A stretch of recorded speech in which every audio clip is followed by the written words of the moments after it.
नमस्कार मित्रों, मैं डॉक्टर रमेश चंद आपके सामने उपस्थित हूँ। मैं आज आपके समक्ष हठ योग एवं अष्टांग योग के मध्य तुलनात्मक अध्ययन विषय पर बात करूँगा।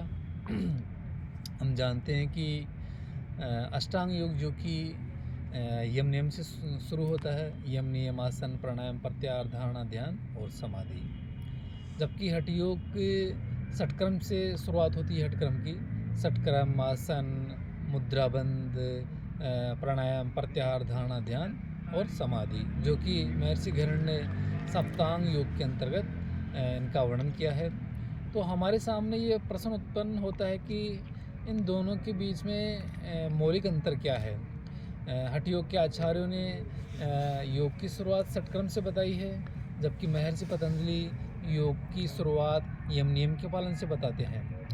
तो देखा जाए तो यही बात हमारे सामने आती है कि हठ योग को इसलिए हम प्राथमिक स्टेज पर रखते हैं, यानी कि पहली सीढ़ी रखते हैं योग में प्रवेश करने से पहले, क्योंकि जो षटक्रम है वो शारीरिक पक्ष से संबंधित रखता है। अर्थात ये जो क्रियाएं हैं षटक्रम की, वो हमारी शारीरिक शोधन कही जाती है।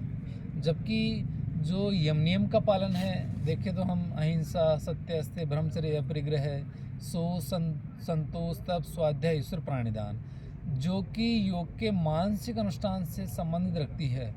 इसलिए एक सामान्य व्यक्ति को हम देखें, एक सामान्य व्यक्ति के लिए इन योग के यम नियमों का पालन करना आसान नहीं है। किसी भी दृष्टिकोण से कोई भी एक सामान्य व्यक्ति या सामान्य साधक जो योग में आत्मज्ञान की प्राप्ति करना चाहता है या योग में आध्यात्मिक लाभ प्राप्त करना चाहता है, वो व्यक्ति इनका पालन बिल्कुल नहीं कर सकता। जबकि हम दूसरी तरफ हठ योग में देखते हैं, हठ योग की शुरुआत जो कि षटकर्मों से बताई गई है। एक सामान्य व्यक्ति के लिए इन षटकर्मों का पालन करना सुविधाजनक है, क्योंकि ये शारीरिक पक्ष से संबंध रखता है। एक सामान्य व्यक्ति इनको साध कर, अर्थात शारीरिक पक्ष को धीरे धीरे साध कर जब मजबूत बना लेगा, तो वह शारीरिक पक्ष से मानसिक पक्ष पर आ जाएगा और मानसिक से आत्मिक या आध्यात्मिक लाभ प्राप्त कर सकता है। तो हठ योग के चिंतकों ने अनुभव किया था कि एक सामान्य व्यक्ति के लिए यम नियम का पालन करना आसान नहीं है, इसलिए उन्होंने साधना की शुरुआत षटक्रम से बताई। तो इन दोनों के मध्य मौलिक अंतर मैंने आपके सामने स्पष्ट किया। फिर इससे संबंधित यदि और कोई भी वीडियो होगा हठ योग से संबंधित, तो फिर मैं आपके सामने उपस्थित होऊंगा। और हठ योग पर ये मेरी पुस्तक आपके सामने है, हठ योग दर्शन एवं विज्ञान।